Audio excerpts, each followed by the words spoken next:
There we go. Hey, Marty. I think we're going. There we go. Hey, hey, hey, hey. Welcome back, folks, to Unpassive. Oh, bless. This is the 1 millionth, 955th. I don't know. We're up there for Oh, bless. We've been doing these things nonstop. It feels like a million. I want to do 100 million more. I want to welcome you all to the Oh, bless show. It's always wonderful to see the same faces and some new faces. Tonight we have, you notice I'm trying to touch different countries, different part of the world. And I'm not even sure tonight. I know Grace is from, she lives in Germany, but I think she is from Ghana. She's gonna have to explain that better. And wherever she is from, whatever she's talking about with her group of people, individuals, stay back, get your popcorn going, enjoy the show. I think they're gonna all teach you something on what they want to do. So Grace, on that note, the show is all yours, young lady. Thank you so much, Brother Chris. And thank you everyone for joining. Again, my name is Grace Christiansen. I am from Ghana, but I live in Germany here in Frankfurt. And I'm here with my team today to present what we have for the Ghanaian community in abroad and also back home, because we came to Unpassive and we saw the opportunity, and it's really amazing and it's helpful. I know we can help a lot of people. So me and my team, we planned to do something for mankind, to also help mankind. So that is why we are here today. My voice is not so good today. I'm sorry, I'm not feeling well. But I'll first introduce Anita to bring what we have, because we are a team. So we did all together. So I have about 5 people. Don't get bored. It's going to be really amazing. Thank you so much for having me today. Anita, please go ahead.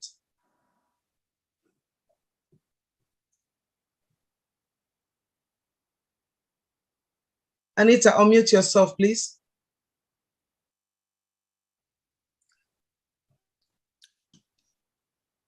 Okay, there was a little bit of a delay. I'm not too sure if it was just on my end, but I believe you did say my name, Anita.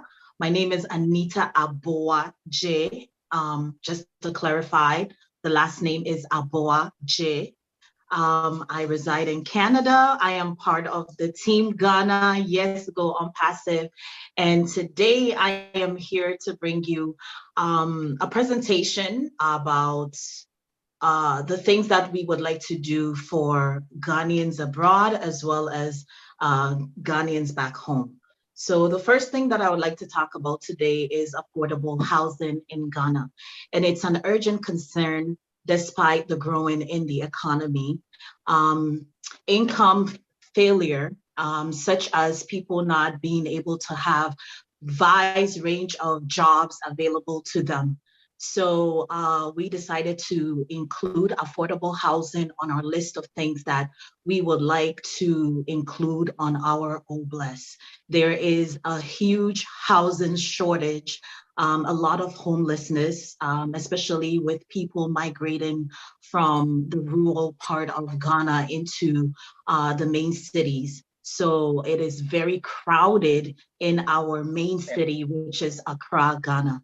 So this is why we want to attempt attacking this crisis and create a housing program that will be long-term and help especially working women as well as men in various households and better living acceptable conditions. So right from affordable housing, I will move on to technology. And I want to talk about what Unpassive is doing when it comes to artificial intelligence, as well as how Ghana has developed in terms of technology. Technology has produced an increasing I'll say, increase in income and wages in the past 10 years in Ghana. And we see that it is growing rapidly, and development is also improving in those areas. Aside from that, the internet has created a very wide availability to people creating outside incomes for themselves, especially with YouTube and Facebook now available. So basically what I'm trying to say in a short form is it will be a big boom for OnPassive to be able to tap into the technology development in Ghana, because it is going to be the next big boom. So why not make ourselves one of the household names when it comes to technology in that part of Ghana? That is technology.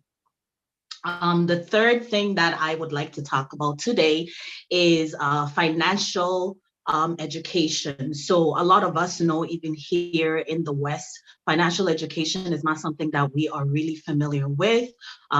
You hardly get to learn about finances, even with master's degrees and tons of university or whatever. You just never get to learn about your financial education. So we would like to tap into that and help teaching ways to manage our finances, sharing available resources to our peers and citizens, improving in the part of employment when it comes to financial aids and resources, and also help them write resumes to connect with various internships and different experiences in the workplace.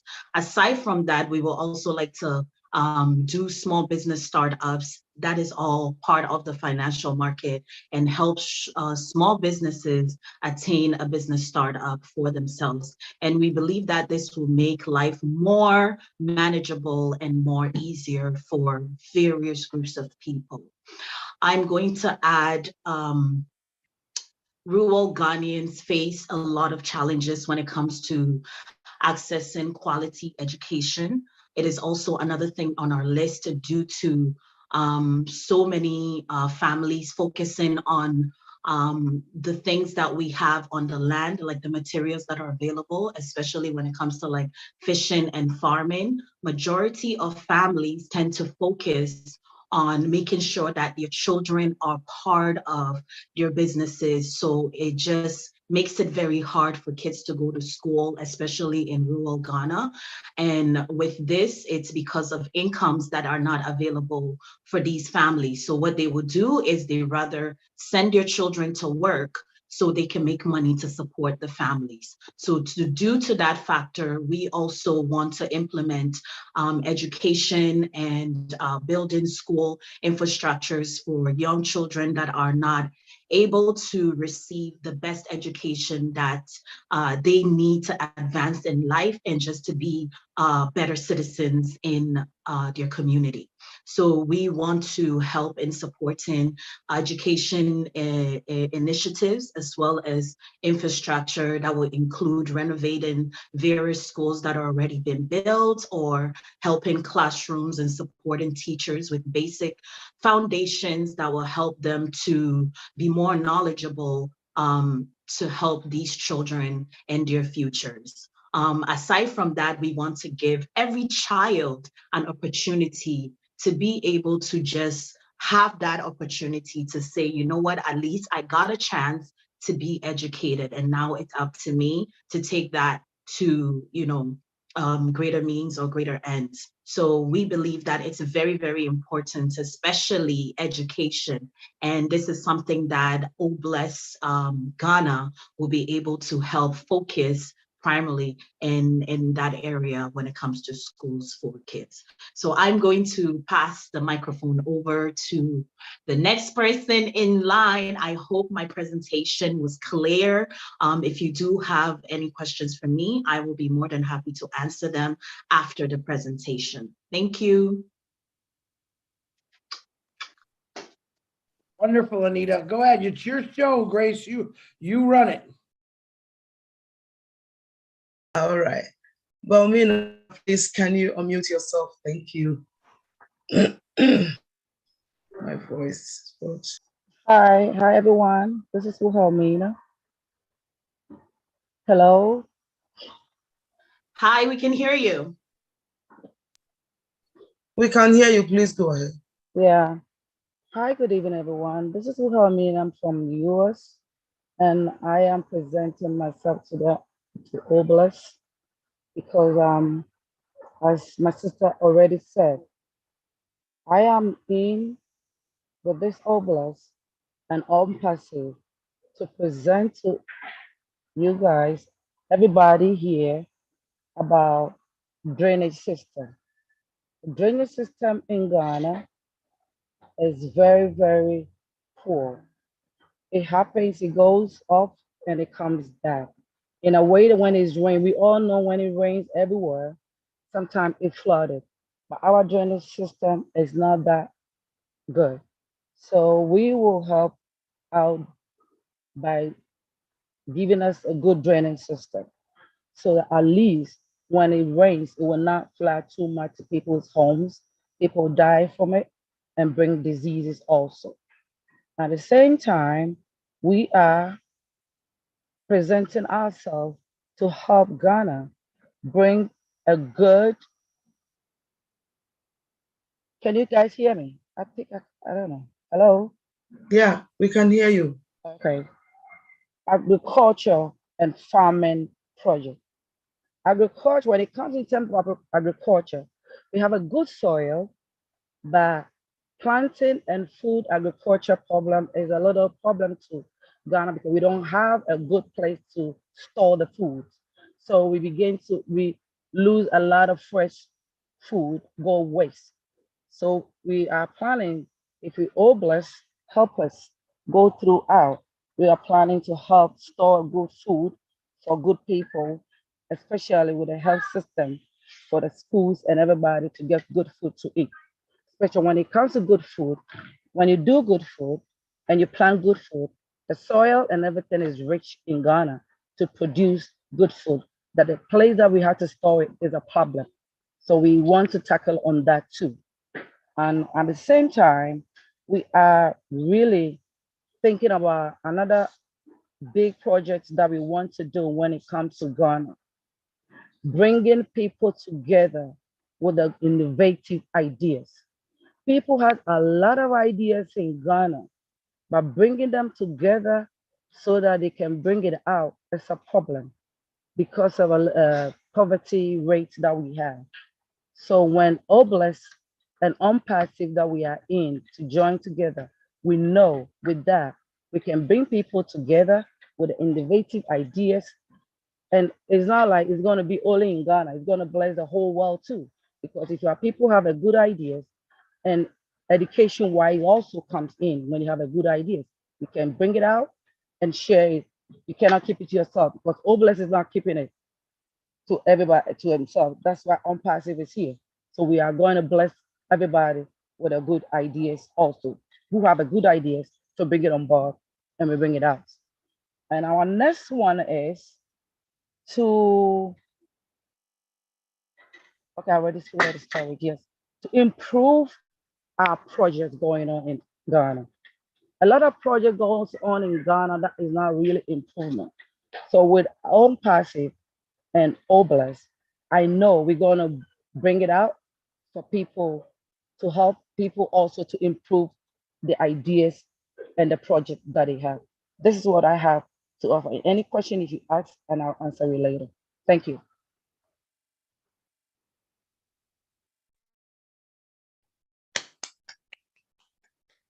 Thank you so much, Balmina. Please, the next on board, it's Frank Amposa. Please, you can go now, please. Thank you. Thank you, Sister Grace, and thank you, everyone. It's wonderful being part of this community, especially the faces. I see everybody smiling. Who wouldn't want to be part of this community? This is more than a business. It's a family, the connection that we have. Well, back to Ghana. My name is Frank Amponsa. I'm a Ghanaian, but I live in New York City, in the United States. My colleagues have already begun talking about the things that we want to do for our community in Ghana back home. One of the main things, it's our communities, especially in the rural areas, lack health facilities. Most of these facilities we have are in the cities. They are very far away from the villages and the communities where the local people live. So one of the projects that we've taken on board is to build mobile health clinics in these communities. Just imagine a pregnant woman in labor having to walk or travel about 10 miles to the city, to the closest district for medical attention on an unmotorable road. Or just imagine a farmer being bitten by a snake or having an accident and has to be put on a motorbike, travel for about 10 miles to the nearest district for medical care. These are some of the things that we have back home in Ghana. And this is what we want to address, because OnPassive, through OBLESS, has given us the opportunity. One major thing, apart from the health and mobile clinics, is we also want to, in this modern age of computer age, most of our people, our youth, Ghanaians, lack computer knowledge. Some people have not even seen a computer before. What they've seen is virtual, they've seen it online. Although they are computer students, they are learning computer, but they have not seen the computer itself. So we want to make sure that every child going to school have access to a computer. So right from the beginning, they'll have the computer knowledge, to be able to do their research, to be able to get in touch. The world now is a global village through AI. So we think when we're able to empower our youth to become computer, savvy, we'll be able to develop our country or take it to a higher level. One other project that we want to talk about, or we've taken on board, has to do with the agricultural farm projects. In Ghana, what we have the soil, like my sister said, we have the land and we have the labor. What we lack is the technical know-how, the machinery and equipment. So this is what we want to help our people with. Our forefathers have been farming for ages, and they've been involved in peasant method of farming, using the small cutlass equipment. So even though there are many people, we have the land, we have the resources, the manpower, because we don't do mechanized farming, if I may say, we don't have the technical know-how and use the equipment to do large-scale farming. We have the land, but yet we are hungry. If we have the technical know-how and the manpower, we'll be able to do a large-scale farming to feed our people. We wouldn't have to go somewhere for food because we are sitting on a good soil. So these are some of the things we want to do. Another project is to provide storage facilities and then also processing facilities to add value to our products. Most of the farmers, even when they're able to farm and produce, they get to a stage, their product gets rotten because they cannot consume all and they cannot sell everything. So what happened is that, what do they do with the rest? They don't have any facility to process it. They don't have any storage facility. It's not easy to build a silo. It's very difficult when it comes to those things. So these are the things we want to help our people to be able to have all this, so that when we have the produce in abundance and we're able to sort them at a later time, when there's shortage, we'll be able to lean on the buffer. And then also, if you're able to process it, we'll add value to it, and that's going to last for a longer period, and our people will be more sufficient.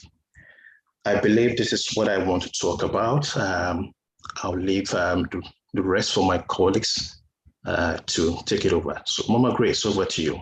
Thank you. Thank you so much, Brother Frank. Thank you. Please, the next online is Mr. Edward. Please, Edward, can you please unmute yourself? Thank you. Okay, thank you, Mama Grace. And my name is Edward Ampadu from Ghana, and I live in Germany. And what I would like to present today is borehole drinking water. Yeah, in Ghana, it's not common to have a tap water in every household, but we can have more boreholes, drain more boreholes. We can help the people there to have a good drinking water, because if the people have good drinking water, it saves life and it saves money. Why I'm saying that it saves life? Because when I was young, at the age of 18, I was back then in Ghana, a good friend of mine died, and it was through, he got a typhoid fever, and it was through bad drinking water. So when this guy, this friend of mine, had a good drinking water, he wouldn't have passed away. But due to that, he's no more with us to even enjoy party and the blessings that you're going to receive. And can also save money, because when you don't drink good water, you get sick, and the little money that the people have, we have to use that money to buy medicine. So we would like to help the people if even started. And I remember the first time I helped my mom, and also the second time with my mother-in-law, the areas where they were living, for them to have a borehole, to have a drinking water, those areas, those people around that area, they were so happy to have the water in there to drink. I personally grew up in the village, and to have the water to drink, we have to wake up early in the morning to walk, let's say, sometimes during the dry season, you have to walk 2 miles or even more to fetch water for the family. Why? Because we don't have the access to good drinking water. We have to walk to the riverside, and during the dry season, those rivers get dried, and it becomes a problem. So providing good drinking water by drilling more boreholes is what we wanted to do, and we started. And it also saves money, as I said, because you will not use the money to go to the hospital. And also,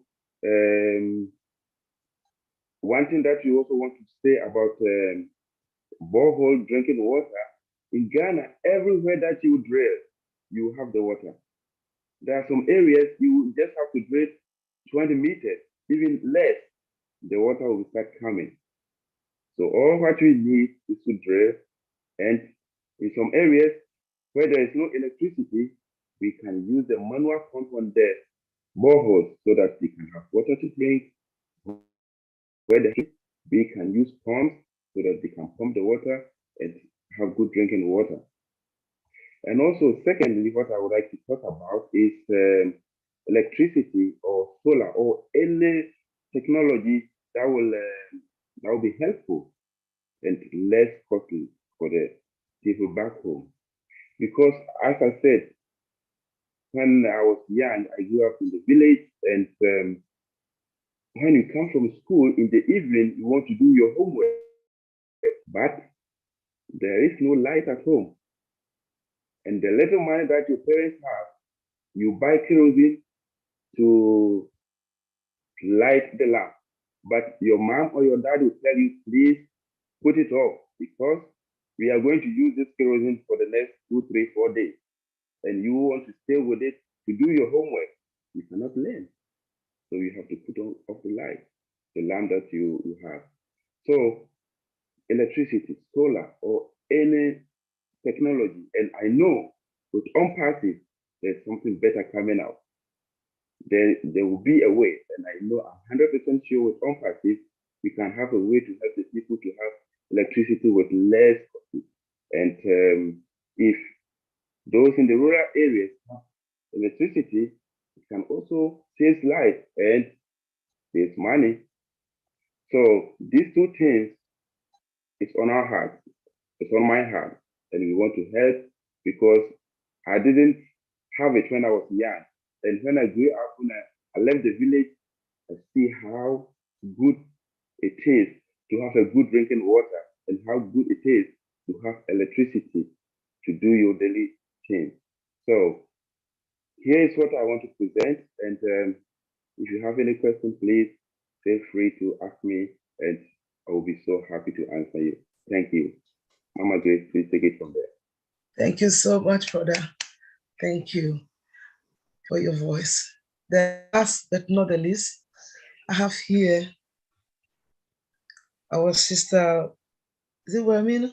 No, I don't. Just a minute, please. Yeah. Please, can you raise up your hand and come on, please?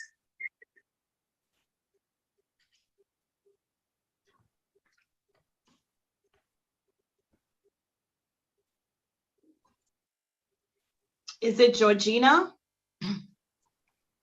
And it's supposed to be Laurentia.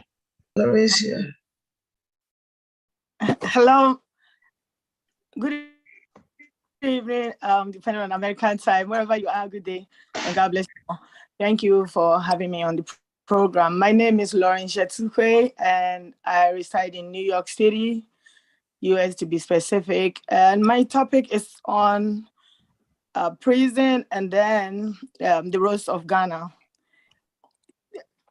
The role of road transport in economic development affects a lot of things in Ghana. Like there are places in Ghana where there are no roads. The roads have, those that have roads too, the roads are very bad and it's so hard for everybody to be able to move from one place to another. I remember when I was pregnant with my first child, I was going to the hospital and the car had to break down on the road. It was so difficult for me. So from that time, I started developing interest in the roads in Ghana, thinking of how I would be able to help. So when I heard about OnPassive, the very thing that gingered me or encouraged me to be part of it was the Old Bless, which helps to help the poor and needy and to eradicate so many things in the society. So I thought about the roads. Like, let's say a place from here to Maryland will take you about 3 to 4 hours, but in Ghana, it can take you like 16 hours. There was a time even when there was a car traveling from Accra to Kumasi, and on the road, it had rained that day. It was still raining by then. A friend had called me to say something to me. Immediately, he stopped to talk to me. The bridge in front of him collapsed. This was a scary situation. So I think the roads in Ghana needs to be developed to prevent accidents and then to help the farmers to be able to transport their goods from the rural areas from the villages to the rural areas so that they can also be making money. Like my brothers and sisters said in their earlier messages, we realize that the farmers produce, but their products are not able to get to the right people for them to make money. So at the end of the day, the loans that they collect from the banks and other places becomes wasted. They are not able to repay their money due to the lack of transportation from one place to another. So if all blessed come like happen to be launched, my prayer is that we will think about the roads in Ghana to help the rural area and the villages to be able to send their stuff to the cities in order for them also to make a little money out of it. And then secondly, I realized that even when people have to go to work, and the roads are not good. It takes longer time for them to be able to move from their houses to the job places in order to be efficient. Sometimes the stress of being on the roadside, the road being bad, making the car slow and other things makes it hard for them to get to their destinations on time. So these are some of the things that I really want us to look into. And then looking at development, whenever the roads are bad, it affects development also. There are places that the cars cannot go and come back in the same day, because when one car leaves, because of the bad road, another car can come to the village or something. So it has to take like 24 hours before another car can move. And these are some of the things that affect the people of Ghana. So it's my prayer that the board will look into it and then be supportive when it comes to developing the streets of Ghana. And then when it comes to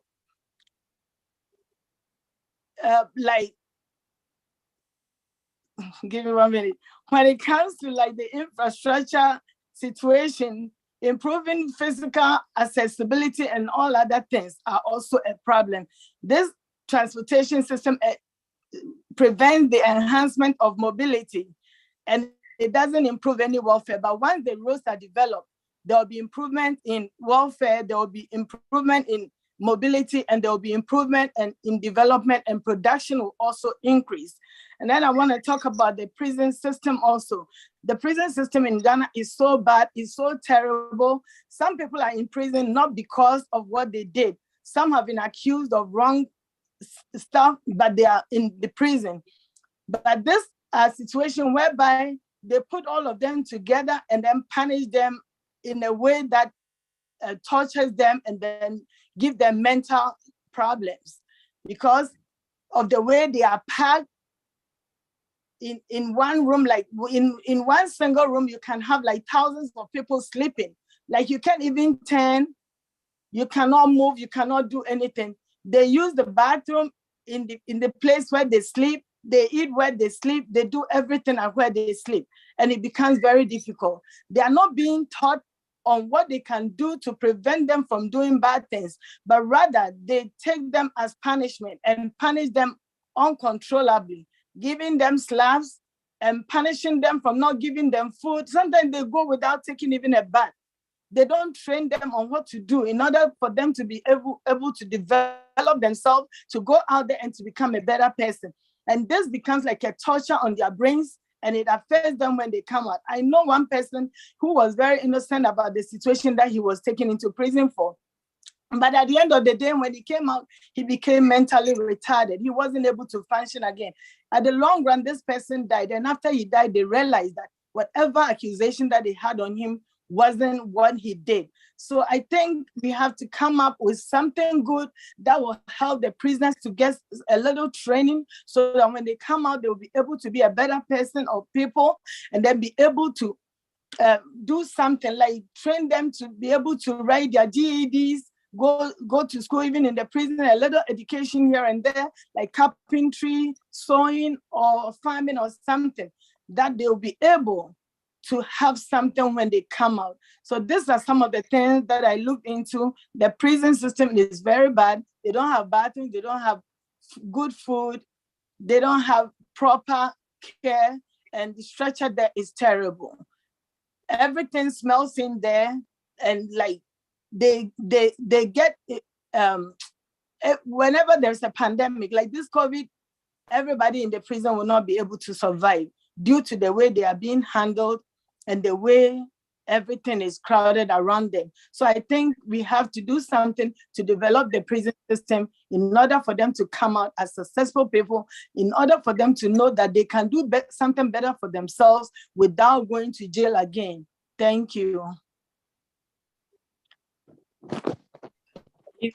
Thank you so much, Sister Laurentia. Friends, this is what we are going through in Ghana, and it's my heart desire. Actually, some of us are already doing this project already, but as soon as we learn to the public, we have teamed up for our own self. What Ash Mofari is going to bless us with, we're going to use that one also to bless our nation, Ghana. I can't talk so much. Anytime I talk about this, I'm so sad. Thank you. Pastor Chris, can you please? Well, Grace, I definitely see the emotions right now in you. I also heard the emotions of, I'm gonna say your family working for Ghana. And this is why we're doing this, to not only bring awareness to every part of the world, but the people that want to help their countries. You guys and gals pretty much covered every point there was. And if anyone, I commend all of you because it was excellent. And Grace, I hope you feel better. Julie is going to send you something somehow. Julie, what were you going to send to her email or? It's a video. It's less than 1 minute, wherever is convenient for her, because For her health, right? yeah, just the home remedy, Grace. So Everyone that's taken this, Grace, from Julie has seemed to miraculously got better. Ask Daryl Cook. He sounded like a frog with one lung, and an hour later, a couple hours later, he drank the stuff. He sounded like Michael Jackson singing in a concert. So it does work. Julie, you can send me through my email, please. Thank you. You're welcome. All right. Now, as you can see, we have problems in Ghana. Almost kind of sounds like PNG. Bad roads, poor roads, vehicles. And was it, I can't remember if it was Edward or Frank. Frank said, we could do all this. We just need a little bit of help. We need some resources. We need some funding. But same with PNG said it. I love that. Frank says, we could do this. We got people capable of doing this over here. We just need a little funding to help out. I mean, Ghana has got one of those soils that you can grow houses on. That's how rich these soils are. And it's a shame that, and of course, since the beginning of the time, Ghana's probably been like this. And why doesn't anyone ever try to fix it? I'm listening to Frank's voice and what he was saying. And we just need a little bit of resources, guys. That's it. Well, Frank, I believe Bless is definitely going to come in there and get you those resources. I think that, once we launch and once we really see what happens, which I think is going to be great, we're going to have a lot of help for a lot of different people for those situations. And to be honest, the things that you guys are bringing up are really not that, it's not something that you got to really think about. It's just a little bit of engineering, get the money to the right place, get the materials, and you're all set. The people are there. Like you said, oh, look at this. Mr. Mike Ellis has his hand up. Mike, you want to unmute yourself and go ahead, buddy? Yeah, I do, Chris. I was just going to listen to this webinar and listening to you all talk about Ghana. Unpassive is going to be able to do a lot for Ghana. A lot of the problems that I'm hearing, they're really not a big deal. They're very, very easy to solve. I think the biggest problem in Ghana, in many countries throughout the world, it really is education. If you have an educated population, and you all mentioned this, everything else works better. When you have people that come in who are educated and can tackle these problems, money is an afterthought. There's enough wealth in the world to take care of every problem that you have. But when you talk about a population that can't be educated, we come to Unpassive. Because of O Academy, you're going to be able to go in and give every child in Ghana a very high-class education so that they understand there's a way forward for whatever talents and abilities they have. When you talk about the water problem, when you talk about the farming problem, I listen to you talk about the farming problem, and Ghana has skilled farmers right now. I mean, you guys know how to farm and do it really, really well. It's just a matter of getting the equipment out there that can do some of the hard labor that you're doing manually right now. So there are a lot of issues in Ghana right now that UnPassive can absolutely help you with. But the biggest issue, I know governments, I know cultures, and there's always a clash there, and there's always some bit of corruption there. And when there's corruption in the government, it's really hard for the money to get to the people. And that's why you have to kind of segregate again away from the government and start tackling these problems on your own. UnPassive can do a lot of things to help Ghana and the people of Ghana. But in the end, the people of Ghana have to stand up and take responsibility to do some of these things, even though we can bring in the finances for all of that. And that's a process. It doesn't happen overnight. I know Ghana is not primarily, but over 50% a Christian country. There are Muslims in there and some other things in there. The Christian community, if they can come at these problems in love, bringing people in to solve these problems, UnPassive can do a great deal for that effort to take care of some of these problems. Some of them are political. They just are. When you talk about the prison, that's a political thing. And in order to change that, you have to change the politics and get people who want to serve the people of Ghana. Now, I'm sure there are politicians there that are like that. They want to serve. But those are longer term problems that as you come in and start educating the children with O Academy, along with everything else UnPassive can do, can turn Ghana around. I've never been to that part of the world. I've never been to Africa. I know that continent is probably one of the richest continents in the world, literally filled with natural resources.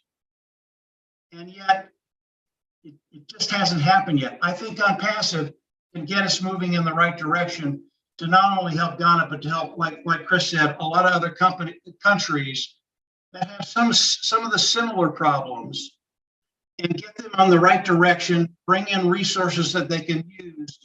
But it's Ghanaians that have to use this money in the right way. Yeah, we can bring in consultants. Yeah, we can bring in people that can drill wells. Yeah, we can bring in people that can build roads. But it's so much better if Ghanaians can do that for themselves. And you can. I already know that. People around the world are so smart, and when you give them the resources to start taking care of some of these problems, they get taken care of very, very quickly. I listened to the gentleman that talked about wells that are 60 feet deep or so, 20 meters deep, 60 foot. That's a piece of cake, guys. It's an absolute piece of cake. I've been doing that my whole life. I know what it takes to drill a well. It's nothing. You're going to do that in about 3 hours. It's just having the equipment, and then having someone in Ghana who can operate that equipment and go from village to village to village, from town to town to town, wherever you need to go. Taking care of the water problem, it's a piece of cake. Absolutely is. And again, with UnPassive, those resources can be put into Ghana to take care of that by Ghanaians. I hope I said that right, guys. I don't know if I'm saying that right or not. But yeah, a lot of the problems that you have can be taken care of very, very quickly. It's just not a problem with the resources. Other problems, they're cultural, they're political. Those take a little time to iron out. And I'm not telling you all something you don't know. You already know this. But I think it can be done. You all have great hearts to try and help the people of Ghana. That's a great start. You come at it with love. You unite people. And as you do that throughout the country, really, really good things can happen. I just had to come on and talk a little bit about it, Chris. There's a lot that we can do in UnPassive, but you have to do a lot yourself in Ghana. The people of Ghana have to take responsibility, and especially for the kids. Take care of the kids, educate the kids. We have a way to do that, and it's very, very inexpensive. And if we can do that over a generation, now Ghana becomes a powerhouse in that part of the world because the population is educated. They know what to do. They know how to do it. And as that happens throughout the country, it's a beautiful thing to watch. So hopefully I made some sense, guys. I had to come on and say something. You all talk with such passion, and there is hope out there. Unpassive is one of those things that can help you, but it's more than that. It's more than that. It really is uniting people, bringing them together, and starting to move in the same direction. So it probably didn't help today, but Unpassive in the future will put together resources. That's not a problem for Unpassive, believe me. And then the real work starts. So hopefully that made sense. Go ahead, Chris. Absolutely, Mike, very good. Thank you for speaking, Mike. Mike, just to let you know, your microphone was going in, we can hear you, but it was like you were running up to the camera and running back to the back of the room. That's what it sounded like to me. I don't know if anyone else heard that. Yeah, now it's perfect. Yeah, now, and I didn't want to, you were No, talking with you should've authority. I you- didn't want to interrupt you. Well, you should have interrupted, but I don't even know if they understood what I said. No, I think everyone give me a thumbs up if you understood what Mike was saying, because you were clear, but it sounded like you were running around like in circles, like driving by in the car. Hello, my name is Mike Ellison. That's what it sounded like. I had the wrong mic plugged in. Sorry, guys. You're good. Well, I you mean, want to repeat it? I can go through that again, but I'm not sure I can remember all of it.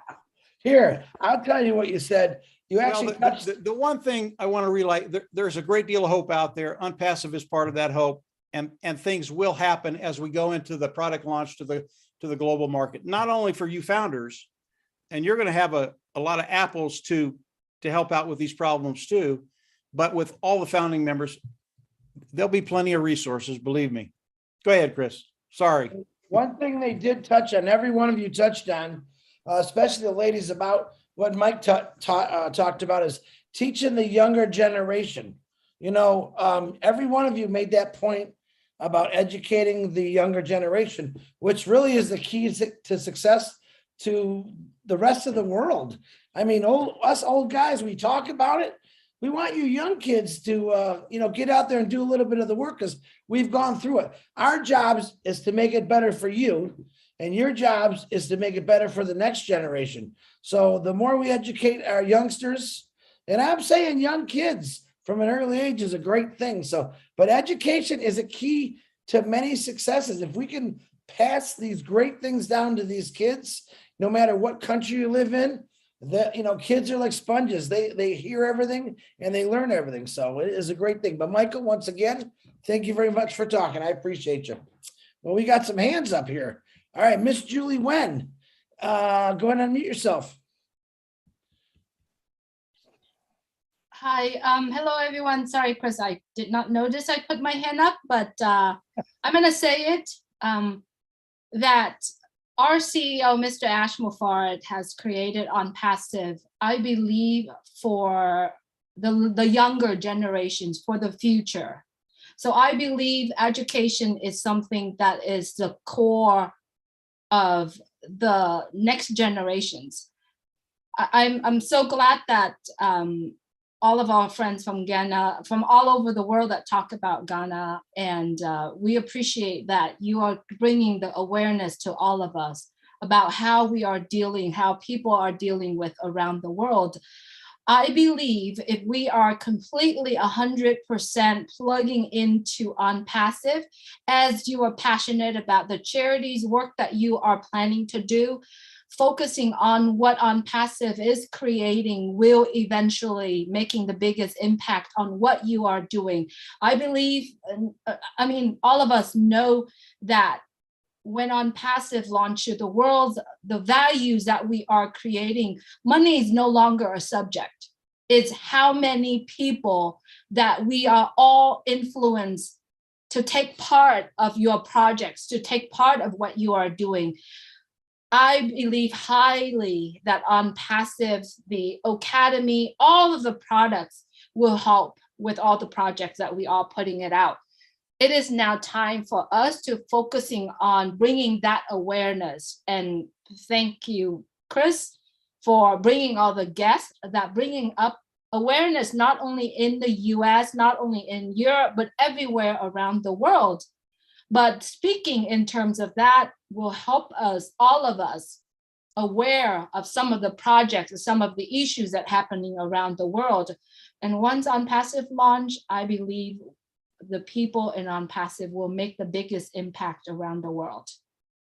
And so let's just do this together. I mean, you know, the people from Ghana will be able to help, and the people that coming from Ghana, or myself coming from Vietnam, will go back and help our own country, as well as what Mike just said. And I believe everything that if we are focusing on what OnPassive is offering in terms of values of products, of, you know, not only Ghana, it's going to be Africa, it's going to be the entire Papua New Guinea. We are all getting together to bring that awareness and to be able to influence people that are listening. So beautiful work. All my friends here from Ghana and around the world that getting together. Awesome, awesome work, Chris. Thank you for doing this every week. That's all I have, Chris. Thank you very much, Julie Wen. Great words. Even though you didn't have your hand up, or you handed up, you said some pretty good stuff there. Really, that's what it's about, guys. Taking it to your home country. A lot of us live in the States or Canada. A lot of us have family that live in Ghana, Papua New Guinea, Vietnam, parts of Africa, all over the world that have struggled since the beginning of time. Right now, it is up to us. When OnPassive flies, all right, so are we. We're going to fly to all these countries, literally. So the 6 or 7 people that talked tonight about Ghana, that is a huge start and part of what you're going to do over there. So don't forget that. Okay, Tim Dillon, kindly unmute yourself, please. Hello, Chris. Hi, buddy. Hey, you got my text, I'm sure. I sent it to you in the chat. But anyway, I have a very dear friend who is actually from Ghana, and she's told me about things that happen there. And hearing these people confirms what she told me. And Mike, you are dead on. It's going to happen for those people. But I think Obless is going to be a great help to them getting machinery, getting those kind of things that are not financially accessible right now. As they get those, they have very skilled people who can operate and make those roads better. They can farm the land. And hey, come on. We're in the US. We grow the most food in the world. We know how to farm. We can put that on Academy, and we can teach them how to farm and how to do it in a way that protects the soil they have. I think it's wonderful. Oh my goodness. It is such a beautiful thing that could happen across the globe with this information, because as we've said before, you can give someone a fish, but if you teach them, they can have a fish every day. I guess that's about it. Very good. It's a wonderful family to be in. Tim, very good. I did not see your text in the chat or on my phone, so I'm not sure where you sent it, buddy. Well, I put it right here on the chat. All right, I'll keep digging. I'll find it. Thank you, Tim. Appreciate your words, brother. Hey. All righty. I care. I know you care. I know you care, Tim. All right, Miss, here's another beautiful sister that I know cares. Gladys, can you please unmute yourself? Thank you so much, Brother Chris. Good evening, everyone. And thank you to the Ghanaian team, Sister Grace and your team. The issues that you shared tonight are issues that we share across Africa. And how beautiful that you have a plan, you have a vision. And this is what OnPassive is. It gives us the ability to dream big. When you dream to tackle issues from all aspects, that's a big dream. You could not really be confident of achieving it before, but because of OBLESS, you are confident. And as Brother Chris has said, when OnPassive flies, we want to fly together. When we begin, when we fly, let's also uplift one another. I am passionate about agriculture because agriculture is the backbone of the economy in Africa. When there is no food, it spirals to so many problems. It leads to diseases, people becoming sick, especially children being malnourished. It leads to lack of finance, causing poverty, especially for the farmers who depend on farming. And as one of the presenters said, it's a shame because Africa, we have the soil, we have the labor, we have the rain, good number of months in a year. But because of no processing and storage facilities, people enjoy food half of the year, and half of the year, some people die because of hunger. So I can't wait to see, I could speak over what you said just to top up, but there's no need. Just know that we are together, and as a team, we're gonna fly together to Ghana, to Nigeria, to Kenya, to Michigan, to everywhere in the world where we are needed. That's why OnPassive was started. It's a vision for the world for us to do good. Thank you so much. Nice, Gladys. Wonderful. Love the way you speak. Always excite me. Glad to have you in this OBLESS team here. All right, Willow, you're gonna have to follow that. I'm sorry, but go ahead. You just did it to me, didn't you? You know, I wanted to refer to what Mike, our good friend, Mr. Ellis, was speaking of, the political aspect of contributions, for one thing. Here in West Virginia, we have poverty that's at a third world country status. Our community has been predominantly, where I live, are farmers, and they have little plots of land back out in the hollers. They don't know how to produce food for the masses or how to get it to like a farmer's market and earn a living from their land. They've been taught that the only thing that's worthwhile to them is being a coal miner, digging in the ground, working for somebody else. They literally threw up their hands and they're waiting for the government to swoop in and provide them with a coal mining job again, and it's not going to come back. So we're dealing with ignorance, really, and Mike was really profound when he said education is the key, and they have to help themselves. There are some families that are learning new skills, but they have to learn how to use their land in a good way to produce, like microgreens, for example. In some of the smaller areas of West Virginia, the cities are growing at such a rate, and the restaurants are paying high dollar for microgreens. People that have 5 acres can earn up to $100,000 to $200,000 a year just producing microgreens. And so I think we have to look at poverty by the community that you're in. And I'm looking into teaching farmers how to take care of their land. I really think that O Academy is going to open doors for the uneducated here because they don't have shoes to go to school. And they won't send their kids to school. They'll hide them in the back hollers to get them to work. So they'll work for just bare minimum wages at things to get enough food on the table to exist. So there's a whole new education system coming for those that do not understand that the government is not going to take care of you, that you have to take care of yourself.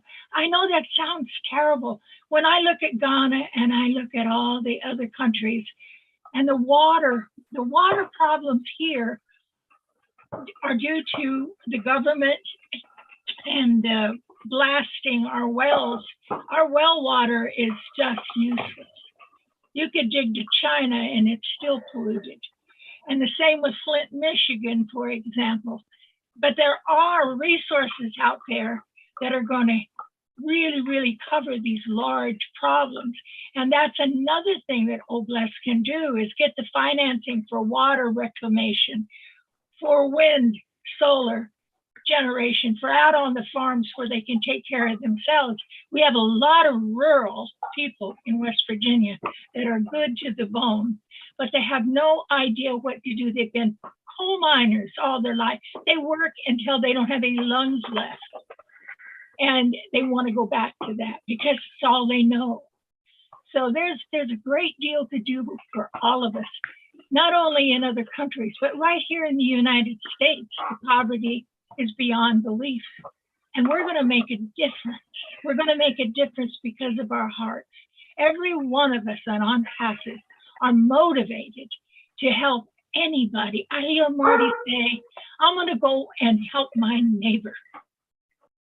And, you know, just that thought alone, when we bring Oblast to those families, like I work with battered women in battered women's shelters, and they have children in those shelters that can't even leave to go to school. So we can provide things like that for people instantaneously. We can create projects to help those kind of things. But the big problems that people have, like in Ghana and in some of the other countries, are things we all collectively have to work to help with. I don't think it can come from just internally the Ghanaian people themselves. I think they'll do it if they're given the support and supplies. I'm not indicating that Ghanaians can't do it. I'm saying they haven't been given the resources. But I think we have to look within our communities. Each and every one of us need to scope out where we can make a difference in our communities. I'm a farmer. I want to help farmers. I want to help them reclaim their land. They say, well, what can Oblast do for the farmers? Listen, we hire people to do our farming for us. We don't all go out there and dig in the dirt. We hire people. We have to hire. We employ people. Everything that Odesk provides for people that have large businesses will work for the farmers. And so there, you know, it's not just Oblast. It is all of the products that Ash has developed. It's going to change the world. It's going to change my world, I know. And I hope Julie isn't right. He didn't just do it for the young people. Those of us that got one foot in the grave, I want to have some fun here too. So I hope he's thinking about us a little bit, the Over the Hill gang. But Mr. Ellis, you're exactly right. Education is the key. And I'm a teacher in my heart. And I think that we can do great things with those people that want to develop themselves.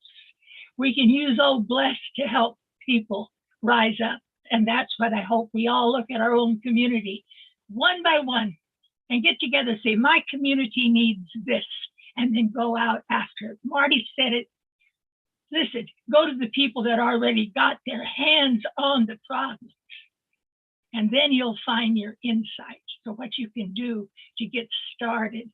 And then we can help Ghana and all of the other places also. And like the Bahamas, Daryl Cook put it so nicely in one of the webinars that I went, I love that man. He's really he's a cracker.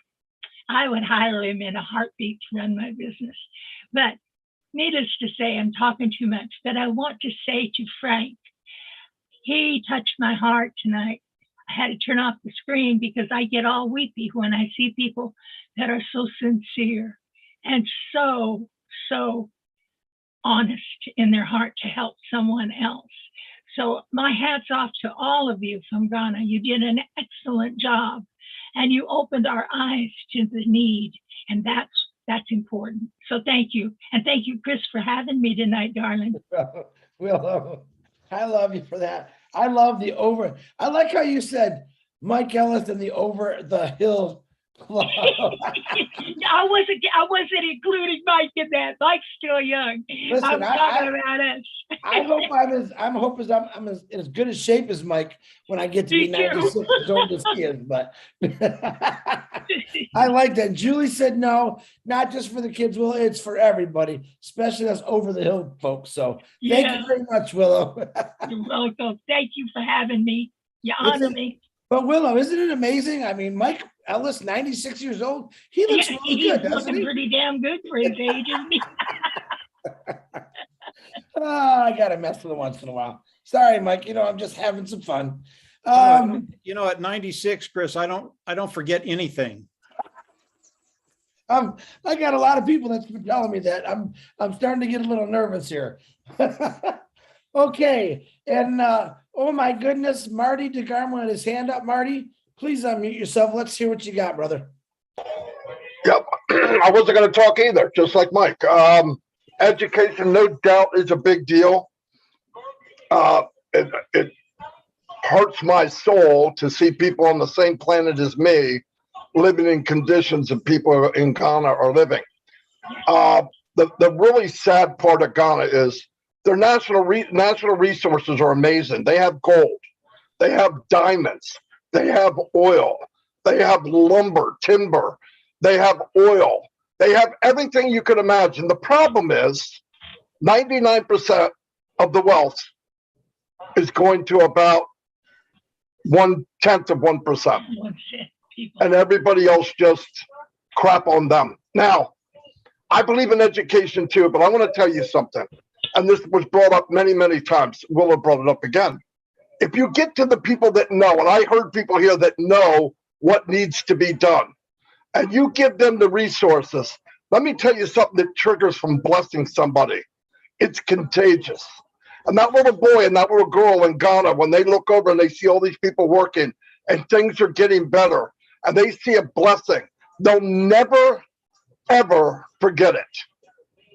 Ever. No matter what happens, they'll never, ever forget. And it's contagious. And there's a good chance as they get older, they'll do the same. With education, if you can get in and feed the people and give them water, we can work on everything else. Big problem in Ghana right now is migration. All the big industrial countries are pushing everybody to a poor country. They're getting overwhelmed by people migrating there that have nothing. If you go look on the news or anywhere you go, there's these little cities that they built with nothing, a bunch of people living around with nothing, but it can all be done, like Mike said, the wealth in the world, and Ashley Barr said the same. The wealth is there. We're not creating wealth. We're just going to wake someone over to a different part of the world. That's all. And if you get it in the right hands, these people that talk tonight, they can aim it at where it needs to go. And let me tell you something, education also changes. In the long term, education will change who's running your country. I'm going to give you an example. 5-10 years ago, Gaddafi was the ruler of Libya. Because of education and internet and people getting educated on what ways, the way things should be, he's no longer on this planet. And it had to do with education. It has to do with what people can know and will know. But feed them, give them water, get the money in the right hands. You don't need to reinvent the wheel. There's people right now working everywhere in this world with nothing, spending 99% of their life helping others. You hand them the resources and they will blow things up. They will make a big impact in this world. And then get them in an education they can afford, because they'll be able to, and get them they start learning that it should not be this way. People expect it when you're born that way, you're raised that way, and you're in this hell year after year after year after year. They don't know any different. But education can take them out of that thought. But how that starts, give them water, give them food, bless them, and they will feel that blessing. And trust me, the blessing will go amongst everybody on the planet as strong as anything else in the world. Trust me, as strong as anything else in the world. And they'll never forget it. But it's a beautiful country. They have some of the most beautiful beaches in the world in Ghana. But what do we see on the news? Sadness, people suffering, and listen, the wealth is there. Passive is a rake. We're going to rake the wealth from other parts and rake it over into Ghana and give it to the people that understand what to do with it. If you give it to them, it will be done. And once you get moving, now you're changing the education. You're changing the way of thought. I don't deserve to be treated this way. It can be better. It's a long road, but it starts with blessing one person, and you do it over and over and over and over, and it'll change the whole world. And we're on a platform that's going to make the biggest impact on the planet ever, ever, ever. Is it going to change everything in one day? No, don't be foolish. But we can change one person every day, times one, a penny a day, 30 days is $5 million, over 5 million. So that's what you do. You just take it one step at a time and put it in the hands of the people that know what to do with it. No, you start fumbling around. Oh, I don't know what to do. You're right, I don't. But there's people there that do. Give them the resources, and this thing will blow up. That's my personal opinion. That's all I got. Holy cow, who is this guy? Marty, great words, brother. I appreciate you for saying that. You always amaze me every time you say something. So thank you very much for speaking. Okan, please unmute yourself. You got to follow Marty. Boy, do I feel sorry for you. Thank you very much. Thank you, Chris. Thank you. God bless you. God bless everybody on the panel. I run a non-profit organization called Good Samaritan World Children Health Organization. And the happy thing that I know that will come out of this Oblaze, that I'm a great member, is because of the people that are members, the founders of this organization. As Mike Ellis and other people said, those of us that live in this country have seen so much money poured into different countries in Africa. Yet, instead of getting better, the situation gets worse. We, as in Oblaze, we're not going to fall for that. We're not going to give fish to anybody. We're going to teach them how to fish. One of the missions of Good Samaritan, at present, 80,000 children die every week in Africa. 80,000. Go to UNICEF, you will see even more than that in some cases. 80,000 children die every week of preventable causes. One of our missions is to end that. And we're not going to end that by handing out things to people. We're going to end that with education. Working in a community, teaching them how to farm, helping them farm and produce so that people can eat. Because one of the major things that kill these children is malnutrition. Poor water system. Simple things of infection like typhoid and malaria. Since we started Good Samaritan, one community sent a letter to me to send them money for food. I told them, no, we don't send money for food. We will send people, we will pay people to clear the farm for you. We will get people to till the soil for you. And we will get people to apply fertilizer in the soil, and we will help you plant and produce. We don't send money to feed anybody, unless it is an emergency, of course. So what Mike has said is so perfect. That's why I'm very happy about Oblaze, because there are so many people of us, so many of us that have had experience that if you just dump money on people, they're not going to do anything, and they're not going to, that money is not going to last them one day.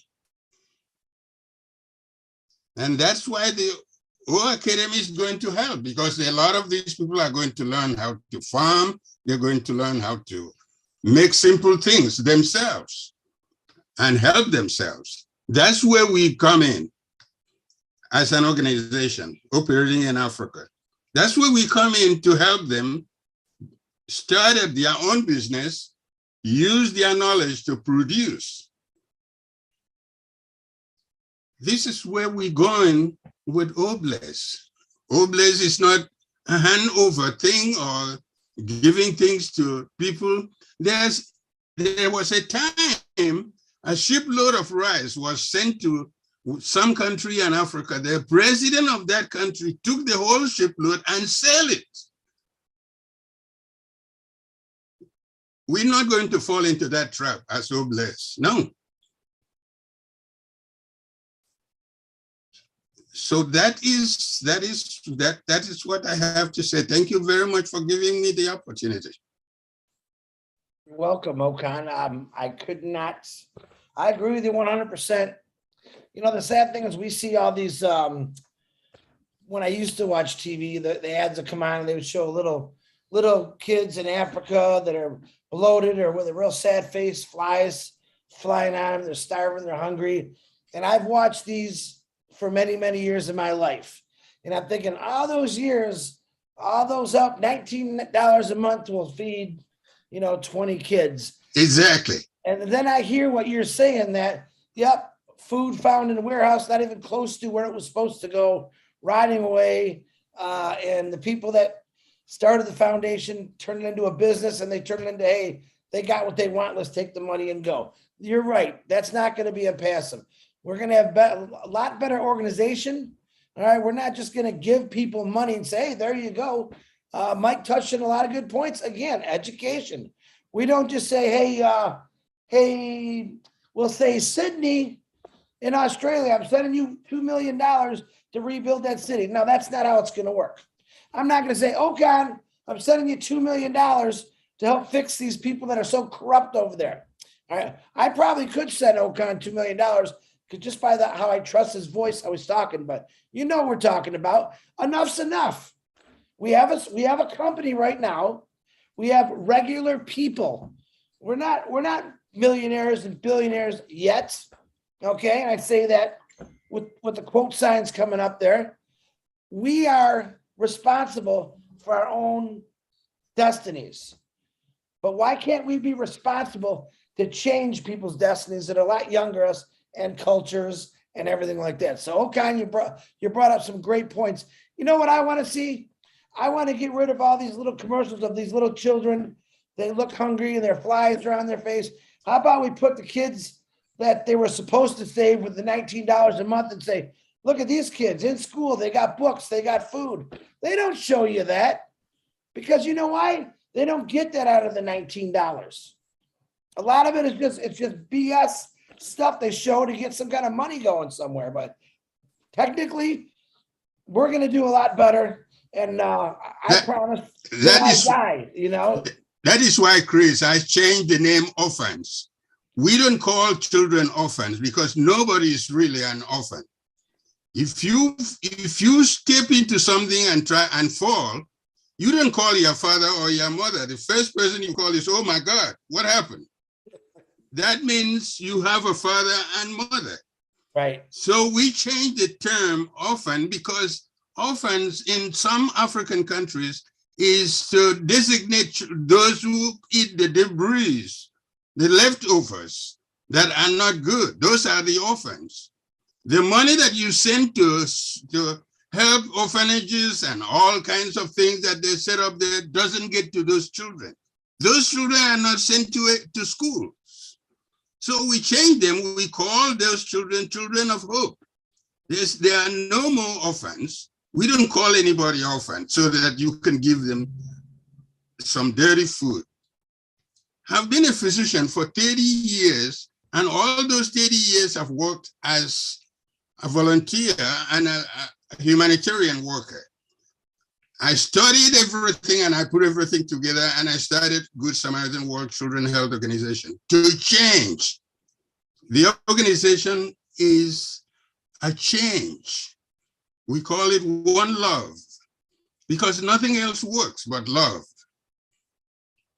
There is enough food on this earth for everybody, but some people take all the food and they don't give anybody because they don't have the love to share with anybody else. Absolutely, Okan. So, Okan, I appreciate your words. Okay, guys, we got about 12 hands up and we got about a half hour to go. So I'll try not to talk as much and let's get y'all in. I want to make sure everyone gets heard today. Dr. Benny, please unmute yourself, my queen. Thank you so much, Brother Chris, for giving me this opportunity. Good evening, good morning, good afternoon to my brothers and sisters here. I want to take this special moment to thank all our Ghanaians, excellent thoughts, excellent presenters.